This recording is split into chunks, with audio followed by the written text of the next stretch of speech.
বাতাসে ডানা মেলে বাঁধন ভেঙে আমি সেই জয়ী। সর্বনাশ হয়ে গেছে দাদা, ফ্রিজটা গেছে। ফ্রিজ ছাড়া এ বাড়িতে চলবে কি করে বলুন তো? খাবার দাবার তরি তরকারি রাখবো কি করে? এর থেকে কি আমার মনে হয় নতুন ফ্রিজ কিনে নেওয়াটাই ভালো। সবাই মিলে যদি কন্ট্রিবিউট করি তাহলে অন্তত ফ্রিজের ডাউন পেমেন্টের টাকাটা উঠে আসবে। আমার পক্ষে আর একটা টাকাও বার করা সম্ভব না। দেখ, বাবা কিন্তু আজ পর্যন্ত আমাদের কাছে কোনোদিন হিসাব করে টাকা চায়নি। আমাদের যার যেরকম সামর্থ্য আমরা বাবার হাতে তাই তুলে দিয়েছি। তুই কিছু জানিস না, আমাদের মধ্যে কথা বলতে আসবি না। চুপ করো, চুপ করো তোমরা। এত জোরে কেন কথা বলছিস বল না। এত জোরে কথা বলিস না, আমার কষ্ট হয়, ভালো লাগছে না আমার, ভালো লাগছে না, ভালো লাগছে না আমার। শেষদা ভাই, আমরা কেউ জোরে জোরে কথা বলছি না। আসলে ফ্রিজটা তো খারাপ হয়ে গেছে, তাই আমরা আলোচনা করছিলাম। তুমি ভয় পেও না, তুমি একটু শান্ত হও। তুমি যা ভাবছো তা নয়। অর্জুন, তোরা অশান্তি করিস না। দেখ, অগ্নির মনে কিন্তু খারাপ এফেক্ট পড়ছে।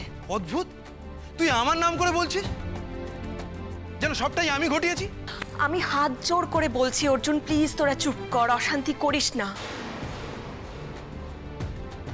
চুনি শোনো, রুম্পাই স্কুলের ফিসটা ঘরে রাখা আছে, সেটা নিয়ে এসো।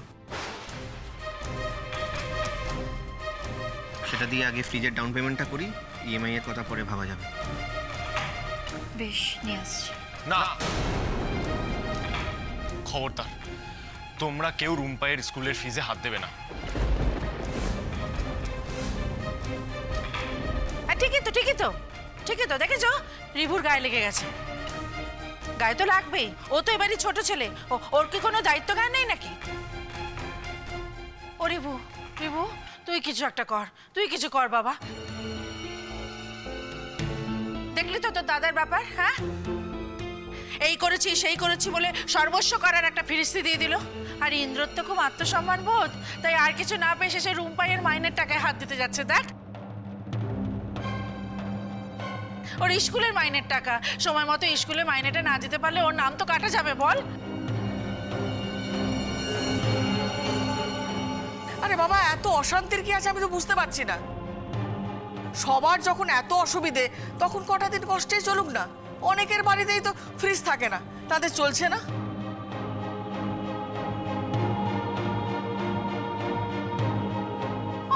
কি কথা দিদি, সে যাদের চলে তাদের চলে, আমাদের চলবে নাকি? এই এত বড় সংসার ফ্রিজ ছাড়া কখনো চলে? কাকিমণি, তুমি কোনো চিন্তা করো না, আমি আজই ইনিশিয়াল পেমেন্টের ব্যবস্থা করছি। আশা করি কালকের মধ্যেই ওরা ডেলিভারি দিয়ে যাবে। তোমরা একটা দিন একটু প্লিজ কষ্ট করো। দেখো দিদি, রিভু কি বলে, সত্যি সত্যি তুই নতুন ফ্রিজ কিনে আনবি নাকি? না, সত্যি তো, ও তো এবারই ছোট ছেলে, ওর কি দায়িত্ব জ্ঞান নেই? ওকে কিছু পারে না নাকি?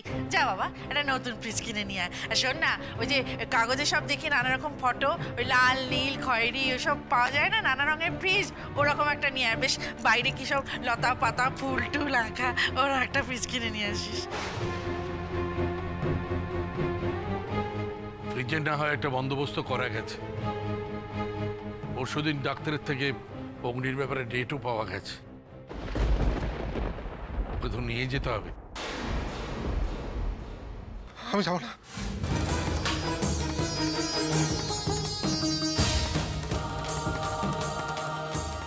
যাবো না বাবা, ডাক্তারের কাছে যাবো না। আমার না ডাক্তার ইঞ্জেকশন দেবে, ইঞ্জেকশন, শক দেবে, শক দেবে আমার।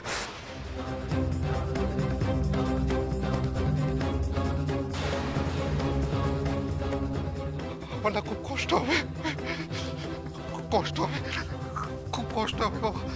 যাবো না, যাবো না, ডাক্তারের কাছে যাবো না। হ্যাঁ গো, ডাক্তারের কথা শুনে অগ্নি ওরকম অস্থির হয়ে উঠলো কেন গো?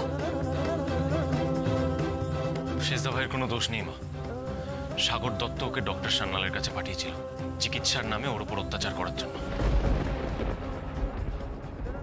হ্যাঁ মা, সেই থেকে শেষদা ভাইয়ের মনে ডাক্তারের নামে ভয় ঢুকে গেছে।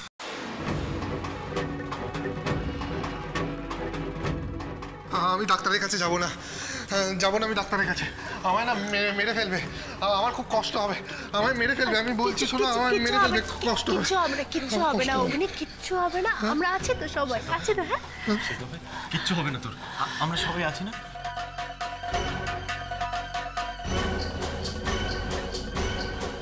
তুই যদি ডক্টরের কাছে না যাস তাহলে তুই পুরোপুরি সুস্থ হবি কি করে? কিচ্ছু হবে না, আমরা সবাই তোর সঙ্গে আছি। তুই আমার কথা শোন। হ্যাঁ শেষদা ভাই, তুমি ভালো হয়ে যাবে। হ্যাঁ আচ্ছা, উনি আমায় সারিয়ে দেবে তো?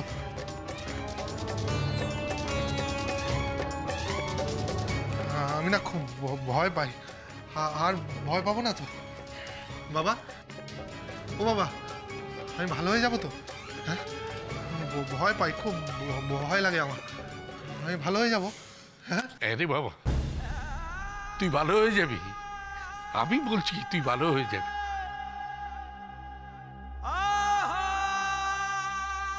সেজ বাবা, যাও ওকে ঘরে নিয়ে যাও। হ্যাঁ বাবা, চলো অগ্নি, চলো। এই তো আমরা ঘরে যাবো, চলো।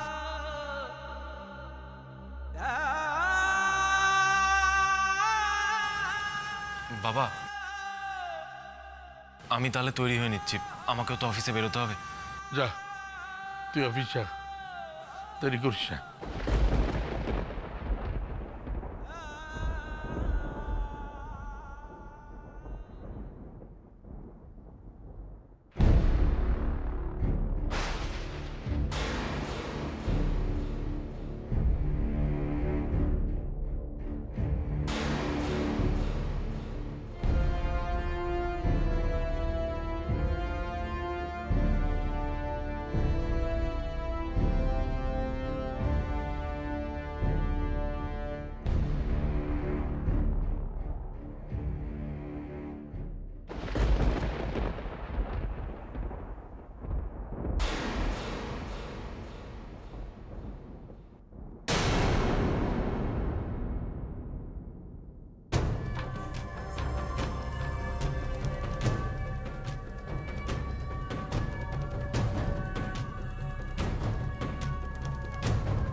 কতক্ষণ ধরে তোর জন্য অপেক্ষা করছি।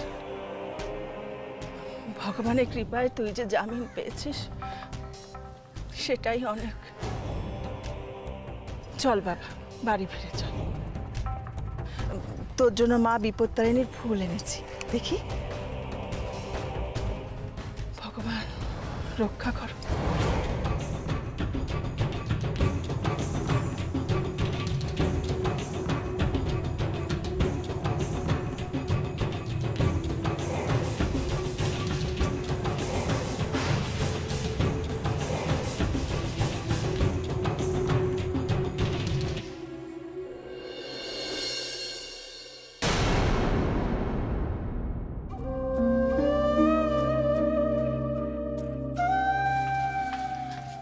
কি করলে বাদবাবু? বাড়ির সবার সামনে বলে দিলে নতুন ফ্রিজ কেনার জন্য প্রথম টাকা তুমিই দেবে, কিন্তু কি করে এত টাকা তুমি কোত্থেকে পাবে? এমনিতে মাস শেষ হতে চললো, সংসার খরচের জন্য টাকা দিতে হবে। সেটাই তো ভাবছি জয়। আসলে তখন বড়দা ভাই ওভাবে বাবার মুখের উপরে কথা বলছিল, সেটা তো আমাদের কারোরই শুনতে ভালো লাগছিল না, বলো? আর এটাও তো হতে পারে না যে মেজদা ভাই রুম্পায়ের স্কুল ফিস থেকে নতুন ফ্রিজ কেনার টাকা দেবে। এছাড়া আমি আর কি করতাম বলো? আমি একবারও বলিনি তুমি ভুল কিছু করেছো, তুমি তো নিজের দায়িত্বটা পালন করেছো। আমি শুধু এটা ভাবছি, এত টাকা কোত্থেকে আসবে, কি করে, আমি কিচ্ছু বুঝতে পারছি না। জয়, আমি এখন ব্যাংকে যাব, গিয়ে দেখবো আমার ব্যাংক অ্যাকাউন্টে কত টাকা আছে, তারপর যত বেশি করে টাকা সম্ভব তুলে নেব। যতদিন না একটা নতুন চাকরি পাচ্ছি, আমার অন্য কোনো রোজগারের উপায় খুঁজে বার করতেই হবে জয়। আমি তো বিশ্বাসই করতে পারছি না, ওরা তোমার সঙ্গে এত বড় অন্যায় করলো। সামান্য অজুহাতে ওরা তোমাকে চাকরি থেকে ছাড়িয়ে দিল। জয়, এই লড়াইটা আমি একটা চাকরি ছাড়া যে কিভাবে লড়বো আমার ভাবলেই মাঝে মাঝে মনে হয়। চাকরি ছাড়া কিভাবে লড়বো মানে?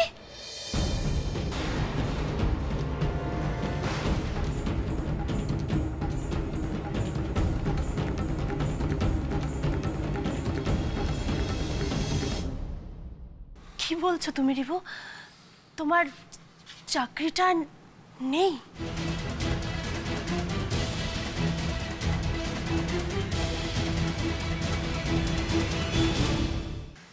কি হলো রিভু, চুপ করে আছো কেন? বলো আমাকে, তোমার চাকরিটা আর নেই? কি বলেছে আমার চাকরিটা নেই? আমার চাকরিটা আছে তো, চাকরি থাকবে না কেন?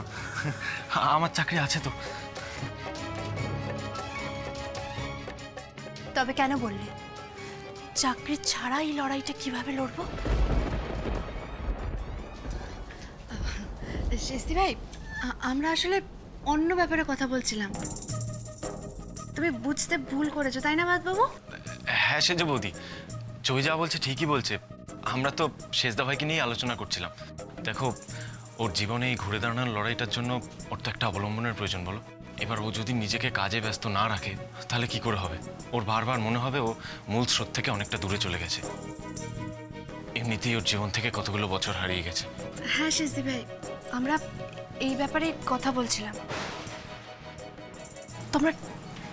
তোমরা না ঠিকই বলেছো, জানো আমিও ভাবছিলাম। রিভু, আমি বলছিলাম যে ডক্টর তো অগ্নির ট্রিটমেন্ট করছে, সেই সঙ্গে যদি অগ্নিকে ওর অতীতের ভালো লাগার দিনগুলো ফিরিয়ে দেওয়া যেতে পারত, মানে ফুটবল, যদি ফুটবলটাকে অগ্নির কাছে ফিরিয়ে দেওয়া যেতে পারত, কি বলো রিভু? মানে আমি আমি জয়, আমি বলছিলাম যে অগ্নির কাছে ফুটবলটা তোর প্রাণ ছিল, বলো। ও মন দিয়ে প্রাণ দিয়ে ফুটবলটাকে ভালোবাসতো।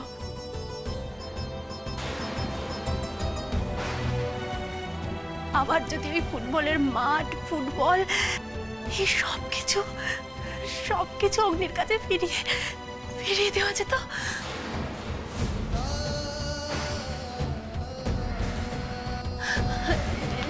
রিভু, বলো না রিভু, আমি ঠিক বলছি, বলো না। হ্যাঁ,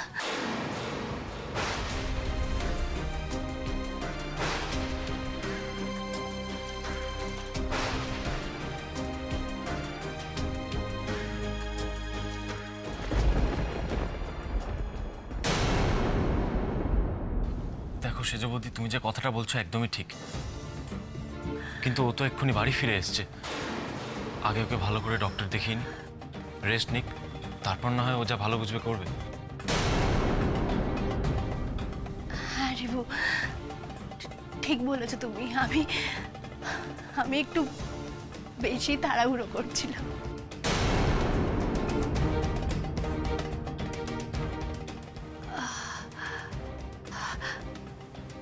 জয়,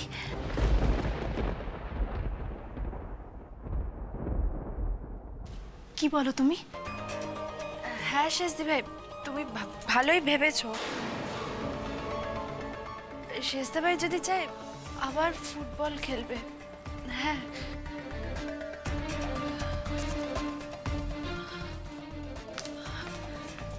তবে বাবু যেটা বললো, শেষদা ভাই কিছুদিন বিশ্রাম নেওয়া দরকার, তারপরে যা করার করুক। আচ্ছা, আমি এখন আসি।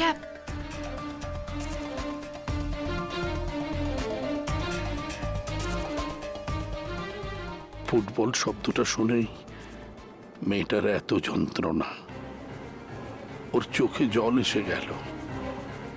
খেলাটা ছেড়ে থাকতে না জানি ওর মনের মধ্যে কত কষ্ট হচ্ছে। তো চেহারার কি অবস্থা হয়েছে সুকুমার? তাকানো যাচ্ছে না। উকিলবাবু বলছিলেন কি একটা উল্টোপাল্টা ধারা দিয়েছে, সেজন্য তো জামিনে এতটা দেরি হলো। তবে উনি চিন্তা করতে বারণ করেছেন, উনি এমন একটা ব্যবস্থা করবেন যাতে তুই কেস থেকেও সসম্মানে ছাড়া পেয়ে যাস। ছাড়া তো আমি পেতামই মা, আজ না হয় কাল, কিন্তু এই কটা দিন আমার মাথায় শুধু একটা জিনিসই ঘুরেছে, জয়ী, রিভু আর ওই দাশগুপ্ত বাড়ি। যতদিন না ওদের প্রতি আমি প্রতিশোধ নিতে পারবো, আমার ভিতরে জ্বালা জুড়োবে না। তুমি দেখে নিও মা, ওদের শেষ না করে আমি ছাড়বো না। ডক্টর তো অগ্নির ট্রিটমেন্ট করছে, সেই সঙ্গে যদি অগ্নিকে ওর অতীতের ভালো লাগার দিনগুলো ফিরিয়ে দেওয়া যেতে পারতো, মানে ফুটবল।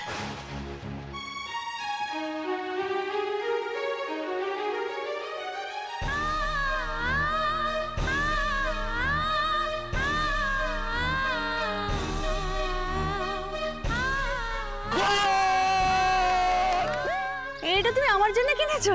হ্যাঁ, কলকাতার সবচেয়ে বড় দোকান থেকে কিনে এনেছি, বুঝলি? তোকে কিন্তু আমার একটা কথা দিতে হবে, ফুটবলটা তুই মন প্রাণ উজাড় করে খেলবি। বল। খেলবোই তো মামা, আমি ফুটবলটা মন প্রাণ দিয়ে খেলবো, একেবারে জান লড়িয়ে দেবো। আজ আমি আপনার পাঁচে কথা দিচ্ছি বাবা, যে ফুটবল আপনার যন্ত্রণার কারণ, আপনি না চাইলে আমি সে ফুটবল আর কোনোদিনও খেলবো না। না না, আমি তো বাবাকে কথা দিয়েছি, আমি বাবাকে কিছুতে ফুটবল খেলার কথা ফিরিয়ে নিতে বলতে পারি না, কখনো না।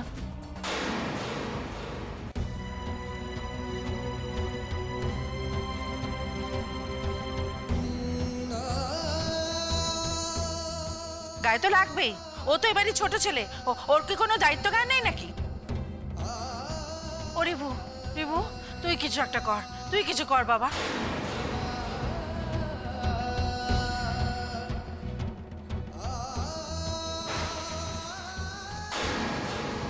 বাবা তুমি আমাকে ক্ষমা করে দিও,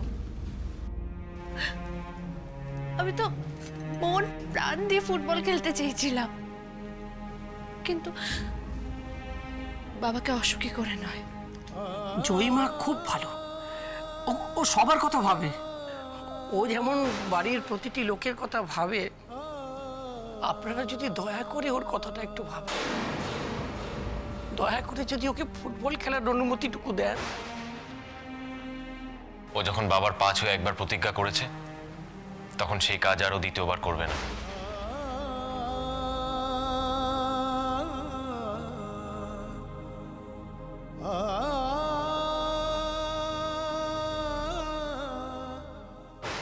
এই এত বড় সংসার ফ্রিজ ছাড়া কখনো চলে?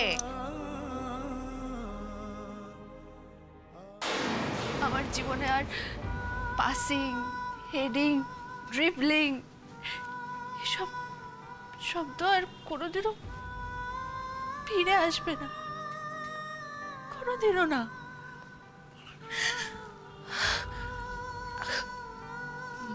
মামা তুমি আমাকে ক্ষমা করে দিও, ক্ষমা করে দিও।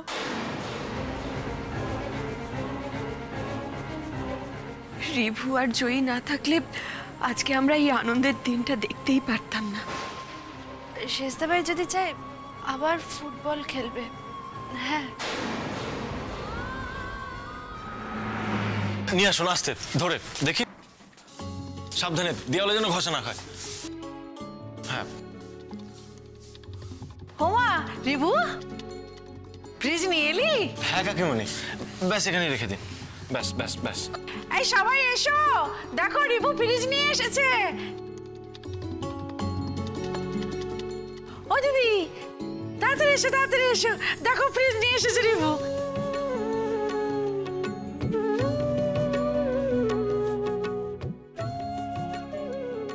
ধরুন। ও রিভু, হ্যাঁ বাক্সটা খুলতে পারল না, একটু দেখি। আচ্ছা আপনারা এটা একটু ওপেন করুন প্লিজ।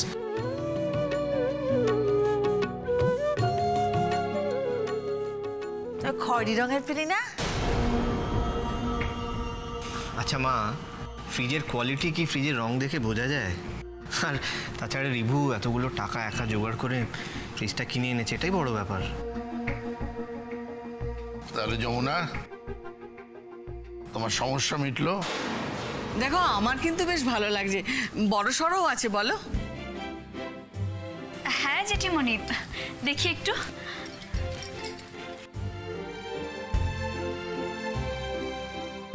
অনেকটাই জায়গা আছে মা, অনেক বড় আগের ফ্রিজটার থেকে, অনেক কিছু রাখা যাবে।